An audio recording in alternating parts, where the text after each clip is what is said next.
Hello you beautiful people out there, what is going on? This is your friend Brick, coming at you fast for another Paragon tips video, and my intro got cut off because I was dropped on my head as a child, and this is just a video about timing and how important timing is, so enjoy, here you go. Actually access my replay. I think it's because the theater mode makes the PS4 use a lot of energy, and it gets very hot very quickly, so if you stay in it too long, it might fuck up, so I pretty much have to one-take wonder all these things, which is pretty lit. But today we're going to be talking about timing, and while you guys watch me taking this inhibitor, before we really get into it, I want to go over the river buffs and the other timers on the map, because last video I talked about it and there was some people that didn't know that information, so let me just cover that real quick. So river buffs spawn at 3 minutes, so does gold buff. They respawn every odd minute whether or not they're killed. Then you have green buff, as I run around this Narbash, then you have green buff that spawns at a minute 30. And then, while I wait to respawn here, then it respawns every 3 minutes once you kill it. So you have to kill it, and then it takes 3 minutes to respawn. Raptors spawn at 10 minutes, and then they respawn every 5 minutes. Or Prime spawns at 15, and it respawns every 10 minutes after it gets killed. So if you take Orb Prime at 15 minutes, you probably won't be able to do that. That's impossible. If you take it at 17 minutes, it's going to respawn in 27 minutes, and so on and so forth. So I wanted to get those out of the way because there were some people that didn't know. And now let's talk about timing. So what better hero to exercise timing with than Wukong, am I right? So how do you get a good sense of timing? It seems like timing is just this thing that's out of your control. You can't really practice timing. You can't really, get better at timing. It sounds kind of stupid when you think about it. But really, I like to compare it with driving a car. So maybe a lot of you that watch these videos don't know how to drive a car yet, don't have a license, whatever. But you'll understand the analogy nonetheless. So you're driving a car, and you know how long it takes to get somewhere. As I take this second inhibitor, look at me go, I'm just an objective king, am I right? You know how long it takes for you to get to a certain place. Like, you want to go to the water park, and it takes you 30 minutes from your house to go to the water park. So you know that if you want to get there by 5 o'clock, you'll leave at around 4:30. Same concept here in Paragon. Oh my god, that's so simple, Brick. Of course I knew that. Oh, okay, but are you actually applying that knowledge, and are you doing it?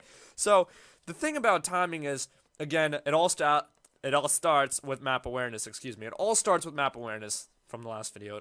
The what, when, why, what you should be doing, why you should be doing it, when you should be doing it, all that good stuff.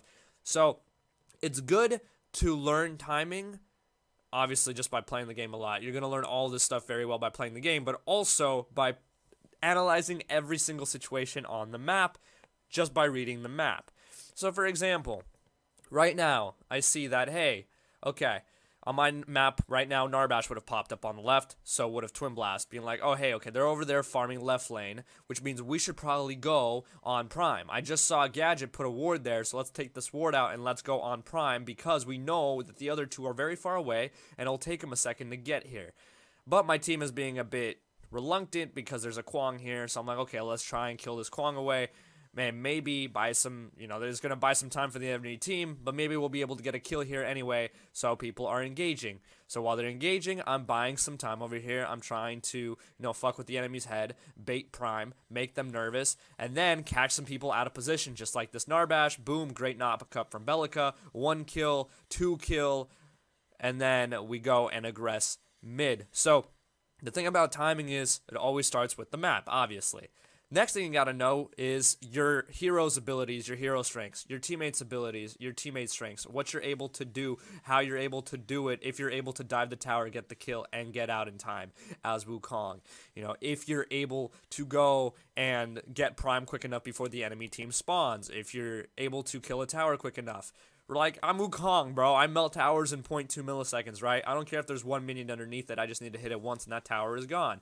Just like that. So, knowing your hero's strengths and weaknesses, knowing your teammates and their heroes and their strengths and weaknesses, as I mess up this stance, I was trying to jump on its head, but I ended up cloud walking instead, will really, really help you. I just rhymed there. Will really, really, really help you. And the fact that I'm Wukong and I can melt Orb Prime will also really help you, knowing that I can do this quick before a lot of the enemy members show up, pushing the Sevarog away before he can get close, killing the Prime with my abilities, and then ending up killing the Sevarog as well. It's all a matter of timing, honestly. I knew I could get the Prime quick enough to get the buff before the Severog and Gadget showed up, to then win the team fight, to then be able to push out towers, to then overrun their core with the minions that I've destroyed the inhibitors from the other two sides earlier. The inhibitors will overrun, meaning we can push mid. And instead of backing and wasting time, I'm using everything on my map right now to show me that, hey, this is a great time to push mid. They're all pushed up. They can't stop us. There's no point in backing. I have Prime. I have a bunch of health regen and mana regen. It doesn't matter. Let's go ahead and get this middle inhibitor. Not that many people are mid right now. It's only 2 people mid. The other people are still spawning up. Again, I melt this super quick. No matter how much and no matter how many times Kwang misses his ultimate, I will be able to kill this fucking inhibitor super quick because I'm Wukong, bro. I'm broken. I kill 3 for 3 inhibitors. That's just what I do. So, with timing, it all comes to the map, but yes, you can practice timing. Obviously, the main thing is just by putting yourself in those situations, but also understanding how the game plays around you and how you play around the game. It'll become more apparent the more and more you play. It's really hard to just say, here, get good at timing without really practicing, but I'm sure you guys will understand it. It's not as difficult as a lot of people make it out to be. It really isn't. So, with that in mind, there you guys have it. Hopefully you enjoyed. If you did, drop a like, comment, subscribe, all